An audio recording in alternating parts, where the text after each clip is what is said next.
Alonso me recibió en la puerta con un abrazo y esa sonrisa juvenil que aún reconocía de años atrás. Su casa olía ligeramente a pollo asado con tomillo y entré sacudiéndome el aire fresco de la noche de mi chamarra. «Carla no va a venir», dijo rápido, mientras servía 2 copas de vino tinto. Tuvo que quedarse a terminar un pedido especial, algo de última hora para un cliente nuevo. Asentí. «No pasa nada», respondí, y era cierto. Nunca tuve un problema real con Carla, al menos no uno que pudiera señalar, pero siempre había algo en ella demasiado pulido, como si ensayara la amabilidad en lugar de sentirla de verdad. La cena fue cálida como un recuerdo conocido. Alonso contó anécdotas del trabajo, se rió de sus propios chistes y preguntó cómo iba el jardín. Escuché agradecida por el sonido de la voz de mi hijo, aunque noté que miraba su celular más de lo habitual. Cuando llegó el postre, un pay de frutos rojos de la panadería cerca de mi casa, mi teléfono vibró. Casi lo ignoré. Pero algo en el hecho de que Rosa nunca llamaba a menos que fuera necesario me hizo contestar. Su voz era un susurro. «Señora Mendoza». Alguien entró a su casa. Mi mano se cerró sobre el teléfono. «¿Cómo que alguien? Los vi entrar por la puerta de atrás», dijo rápido. «Cabello oscuro. Guantes». Pensé que era usted al principio, pero no encendieron las luces. Caminaban como si supieran a dónde iban. Me levanté de la mesa sin decir nada. Alonso me miró preocupado, pero solo le dije que necesitaba hacer una llamada rápida. Ya en la banqueta, marqué al 911, con los dedos rígidos por el frío y el susto. Cuando llegué a casa, las luces rojas y azules de las patrullas parpadeaban en la calle. La reja del frente estaba abierta. Los policías recorrían mi jardín con linternas y voces bajas. Mi casa, el lugar que guardaba décadas de recuerdos, de pronto se sentía como la de un extraño. Me aferré a la reja con la respiración corta y el corazón a 1000, mientras uno de los oficiales se acercaba y decía mi nombre. Los policías revisaron cuarto por cuarto, cuidadosos y metódicos. Uno tomaba fotos, mientras otro hacía preguntas que apenas podía procesar. Respondí lo mejor que pude, pero mi mente seguía atrapada en la misma imagen, alguien moviéndose por mi casa en la oscuridad como si fuera suya. Dijeron que el intruso ya no estaba. No había señales de entrada forzada, ni ventanas rotas, ni alarmas activadas. A primera vista, todo parecía en su lugar. No fue hasta que se fueron y entré a mi recámara que supe que algo no estaba bien. El cajón superior de mi tocador estaba entreabierto. Dentro, mis mascadas estaban revueltas no como las doblo siempre. La cajita de joyas que tenía encima estaba ladeada con la tapa mal puesta. La abrí despacio. La mayoría de las piezas estaban ahí bisutería, nada de gran valor, pero el reloj de mi esposo, el que usó todos los días durante 30 años, no estaba. Lo guardaba envuelto en un paño justo donde lo dejé la última vez. Me agaché y metí la mano bajo la cama con el corazón latiendo fuerte. La caja de madera que guardaba pegada a la pared y ya no estaba. Cartas, tarjetas de aniversario, unas fotos de antes de que naciera Alonso. Nada que valiera dinero, pero todo lo que valía para mí. Se me cerró la garganta. Quien entró no solo robó, sabía que era importante. A la mañana siguiente, regresé a casa de Alonso para devolverle un recipiente que dejó en mi coche. Carla abrió la puerta todavía en bata. Llevaba el cabello recogido sin mucho cuidado y sonrió como si nada hubiera pasado. Alonso dijo que vino la policía. ¿Todo está bien?, preguntó, inclinando la cabeza lo justo para parecer preocupada. ¿Se llevaron algo importante? Su voz era ligera, demasiado ligera. Murmuré algo vago y bajé la mirada. Entonces, cuando levantó la mano para acomodarse el cabello, lo vi mi llave de repuesto colgada en un llavero plateado junto con otras 3. La misma forma. los mismos bordes desgastados, la misma muesca en la base. No dije nada, pero mientras caminaba de regreso al coche, mi mente ya estaba dando vueltas a qué más podría faltar.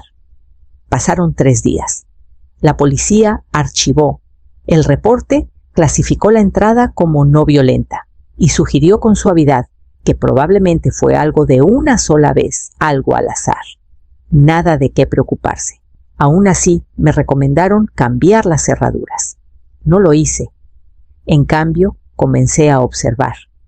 No eran cosas grandes, eran los pequeños cambios. Mi taza favorita, la del colibrí desvaído, estaba del otro lado del escurridor, aunque no la había tocado.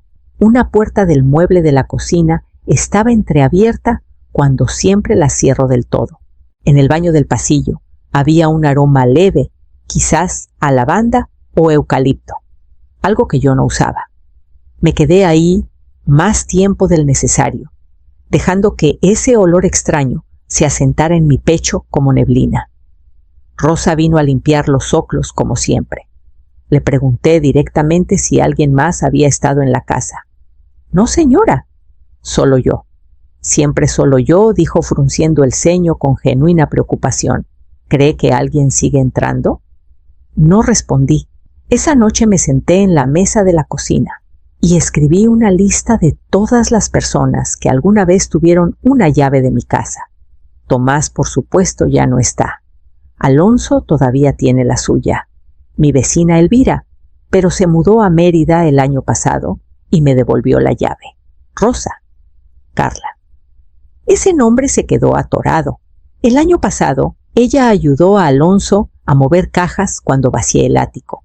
En ese momento no le di importancia cuando Alonso dijo, le di la llave extra a Carla para no tener que estar abriendo cada rato.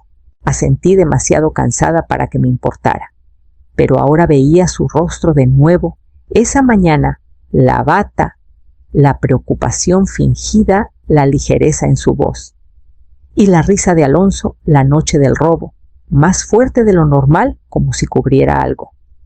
Doblé el papel y lo guardé en el cajón junto a la estufa. Mis manos estaban firmes, pero algo dentro de mí se sentía como si se astillara lentamente como madera vieja, cediendo bajo demasiado peso. Me paré en el cuarto trasero, el que tiene el escritorio de roble pesado y el sillón de cuero, que nadie más que Tomás usaba. Su estudio. No había cambiado nada desde que se fue, no por duelo, sino por algo más callado. Respeto, tal vez, o la necesidad de sentir que algunas cosas podían quedarse quietas, incluso cuando todo lo demás seguía cambiando. Pero el cuarto no estaba quieto. La foto de nuestro 25 aniversario estaba ligeramente inclinada lo suficiente para notarlo. El sillón junto a la ventana se había movido un poco, quizás un par de centímetros, pero no fui yo. Nunca lo movería. Ese sillón tenía marcas de los codos de Tomás. Solía tararear mientras leía el periódico ahí por las mañanas. Lo habrías visto en 5 segundos. Susurré al cuarto. Habrías notado el cambio antes de dar el segundo paso. Me senté en el borde del escritorio y miré la puerta por un largo rato antes de tomar mi teléfono. Alonso contestó al segundo timbre. «Mati, todo bien». Mantuve la voz ligera. Solo quería saber. ¿Recuerdas si alguien más pudo haber tenido una copia de la llave de la casa? Tal vez del año pasado, cuando me ayudaron con la limpieza. Hizo una pausa. Carla, supongo. Creo que le di la mía por unos días mientras ordenábamos el garage. No les había pedido que ordenaran el garage. No necesitaba ayuda. Ese recuerdo no existía porque nunca pasó. Tragué saliva. Te la devolvió seguro, dijo. Estoy seguro de que sí. Luego cambió de tema. Algo sobre un nuevo lugar que abrió en el centro. No presté atención. Lo dejé terminar su frase, luego dije que tenía algo en la estufa y que debía colgar. Terminé la llamada antes de que preguntara qué estaba cocinando. 10 minutos después, estaba entrando a la ferretería saludando al hombre detrás del mostrador. Compré 2 cámaras, no de las grandes, eran discretas del tamaño de la palma, fáciles de instalar con soportes adhesivos y una app sencilla. Una fue al pasillo, apuntando hacia las recámaras. La otra la puse en una esquina alta de la librera del comedor. Silenciosas. Invisibles, a menos que supieras exactamente dónde buscar. Nadie lo sabía. No se lo dije a Rosa, no se lo dije a Alonso, mucho menos a Carla. Esa tarde me paré en la cocina, con la puerta entreabierta, escuchando el zumbido del refrigerador, mientras ensayaba qué diría. Marqué a Alonso, puse el altavoz y dejé el teléfono con cuidado en la encimera. Solo una llamada rápida dije con tono alegre: voy a estar en casa de doña Lidia el jueves para la cena. Va a hacer ese pozole que siempre me encanta. Escuché la voz de Carla de fondo, débil pero clara. Preguntó algo que no entendí. Alonso respondió, pero su voz se desvaneció. No mencioné el nuevo cerrojo en la puerta principal. La puerta lateral, menos visible, fue la única que dejé sin cambiar. Llegó el jueves. Salí temprano, di una vuelta por el vecindario y estacioné a 2 calles de mi casa. Apagué el motor y bajé las luces del tablero. El aire fresco de la noche se colaba por la ventana entreabierta. Esperé con la chamarra bien puesta y el teléfono en la mano. A las 9:37 de la noche, una luz se encendió en mi recámara. Fue breve. Un resplandor detrás de la cortina. Una silueta pasó por el vidrio suave medida. Alguien que no tenía prisa. Alguien que ya había hecho esto antes. Mi corazón no se aceleró. Se hundió. Me quedé en el coche, mirando desde las sombras, mientras la casa que había memorizado durante décadas me traicionaba con los movimientos más suaves.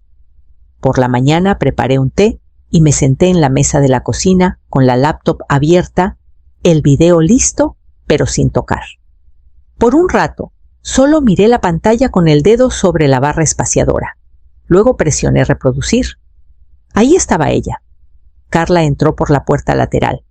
Vestía de negro de pies a cabeza, con guantes puestos y una linterna pequeña en la mano derecha. Sus movimientos eran tranquilos, firmes, sin dudar.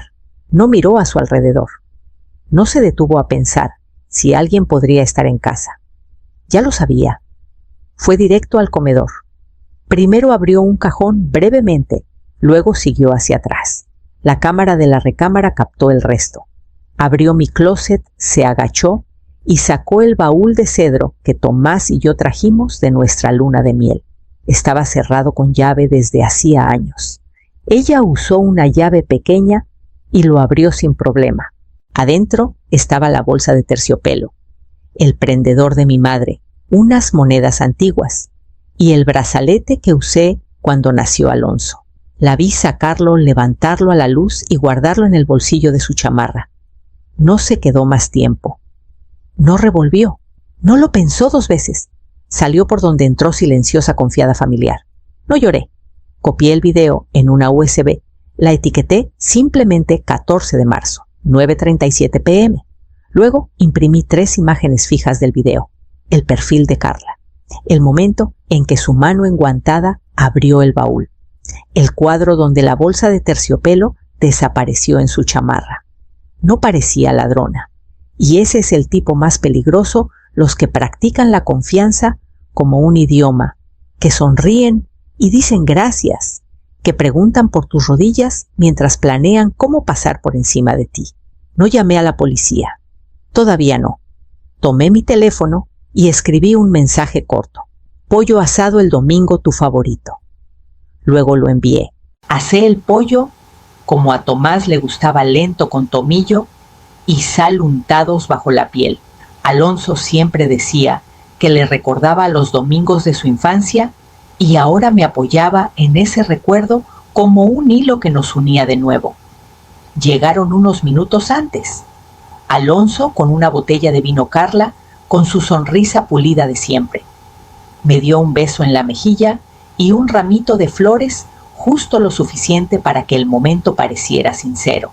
Le agradecí cuidando no alargar el gesto. Nos sentamos, comimos, hablamos de cosas superficiales. Carla reía con facilidad, acercándose a Alonso mientras hablaba de pueblos costeros y folletos de spas. Por fin lo convencí de que necesitamos unas vacaciones de verdad, dijo moviendo su copa de vino. ¿Ha estado trabajando de más?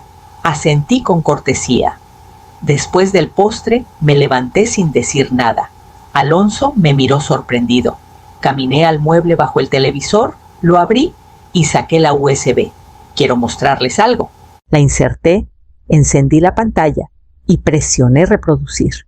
El cuarto se quedó en silencio. Carla miró fijo. Alonso se inclinó hacia adelante. El video se reprodujo tal como lo había visto: la entrada, la linterna, los cajones, el baúl, el robo. Carla fue la primera en hablar. Su voz se quebró un poco. No soy yo. No respondí. Caminé despacio de regreso a la mesa, levanté mi copa de vino y di un sorbo tranquilo. Alonso no se movió por un momento. Luego empujó su silla hacia atrás, las patas rechinando contra el piso. Alonso me siguió a la cocina con pasos inseguros, como si el suelo bajo él hubiera cambiado de forma. Me dijo que necesitaba espacio para trabajar. Dijo en voz baja. Dijo que tú le diste permiso para tomar cosas viejas para un proyecto de joyería. Dijo que tú. Me giré despacio. ¿Alguna vez le preguntaste por qué tenía una llave de mi casa? Abrió la boca, luego la cerró. El silencio entre nosotros se espesó. Detrás de él, Carla estaba junto a la puerta principal con los brazos cruzados, pero los hombros hundidos. No intentó explicar. Ni siquiera levantó la barbilla. Su voz fue débil cuando finalmente habló. Me voy. Alonso no la detuvo. No dijo su nombre. Solo se quedó ahí, mirando el suelo. La puerta se cerró tras ella, pero el eco duró más que su presencia. Ambos nos quedamos quietos. Él se movió primero, frotándose las manos por la cara, luego apoyándose en el fregadero. ¿Por qué no me lo dijiste antes?, preguntó más bajo ahora, pero con un filo que no se había ido del todo.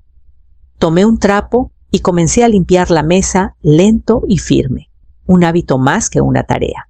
¿Me habrías creído? No respondió. Su peso se movió y podía sentir el espacio entre nosotros ensanchándose. Terminé de limpiar la última esquina de la mesa y doblé el trapo por la mitad, alisando los bordes con los dedos. Alonso seguía sin moverse. Caminé al refrigerador, lo abrí y lo cerré sin tomar nada. Mi pecho se sentía vacío y lleno al mismo tiempo, como si hubiera hecho espacio para el dolor, pero no supiera dónde dejarlo. Alonso se quedó otro minuto, luego salió al porche. La puerta no se cerró del todo tras él. No lo seguí. En cambio, apagué la luz un interruptor a la vez y dejé que el silencio llenara todo lo que él no dijo. La oficina de la abogada era fría, como lo son todas las oficinas con aire acondicionado y un silencio pesado. Me senté frente a una mujer de unos 50 años, con cabello corto y ojos agudos. Sus preguntas eran precisas, mis respuestas más simples. Le pedí que revisara mi testamento. La casa debía ponerse en un fideicomiso privado. Alonso seguiría siendo beneficiario, pero no albacea. Quería capas entre mis decisiones y el alcance de cualquiera más. Ella arqueó una ceja. ¿Algún problema familiar?, preguntó. No dije, solo un recordatorio de que el acceso puede volverse abuso. Silenciosamente, sin permiso. Asintió una vez y hizo los cambios. Antes de irme, le entregué un sobre de Manila dentro la USB, con una etiqueta escrita a mano 14 de marzo, 9:37 p.m. La guardó en la carpeta sin comentario, pero vi que miró la etiqueta. En casa preparé un té y me paré en el patio trasero. Los arriates del jardín estaban floreciendo otra vez. Planté cempasúchiles en los bordes y moví las macetas de lavanda más cerca de la barda. Algo en reacomodar cosas pequeñas me ayudaba a respirar más profundo. Pasaron semanas y Carla no volvió. Alonso vino 2 veces. La primera trajo mandado, la segunda herramientas. Nunca la mencionó, ni una vez. Preguntó por las rosas por mi rodilla, por una película que dijo que me podría gustar. pero su nombre quedó guardado en un lugar al que ambos rehusamos llegar. Rosa me dijo una mañana mientras limpiaba las encimeras de la cocina. Todos notaron que el brazalete ya no está. Algunos preguntan, ¿a dónde se fue ella? Me encogí de hombros con suavidad. La gente se va. Por las tardes me quedaba más tiempo en el patio. Podaba lo que necesitaba podarse y dejaba que el resto creciera como quisiera. Dejé de medir el tiempo por quién llegaba. Dejé de esperar explicaciones que no vendrían. Ya no había dolor en el silencio, solo claridad. Era media tarde cuando Rosa llegó con un té. Traía la charola como siempre con manos firmes y pasos suaves. La dejé pasar y señalé la mesa de la cocina donde la luz se colaba baja por las tablas del piso. La casa había encontrado su calma otra vez. Nos sentamos en silencio un rato, las tazas calentándonos más las manos que el té mismo. Afuera una brisa movía las hojas de los fresnos y se oía el leve tintineo de los móviles de viento del vecino. Rosa miró a su alrededor. Luego me miró a los ojos. ¿Ahora sí te sientes segura? Dejé que la pregunta reposara. Segura era una palabra en la que no había pensado mucho, ni cuando crié a Alonso sola, ni cuando Tomás se fue, ni siquiera cuando cerré la puerta con llave después de esa noche. Pero ahora, en el suave murmullo de esa hora tardía, entendí lo que quería decir. Me siento vista, dije, y me siento lista. Las cámaras seguían en su lugar, una en el pasillo, otra en el comedor. No las había quitado. No porque tuviera miedo, sino porque había aprendido algo. No necesitas esperar un desastre para prepararte para él. Solo necesitas reconocer la diferencia entre confianza y suposición. Rosa asintió sin decir más. Terminamos el té mientras las sombras se alargaban. Más tarde, después de que se fue, me paré en la ventana. Unos pájaros se habían posado en la baranda del porche Pinzones, creo. Tomás solía nombrarlos, aunque no estuviera seguro. Los vi saltar y moverse. Sus pequeños gestos eran una especie de consuelo callado. La casa no se sentía vacía. Algunas cosas se habían ido, sí, pero no todo lo que se pierde necesita encontrarse otra vez. Algunas pérdidas abren espacio para que crezca la paz, para que regrese el silencio, no como ausencia, sino como algo ganado. Me quedé en la ventana un poco más, dejando que el último rayo de sol se deslizara por el piso.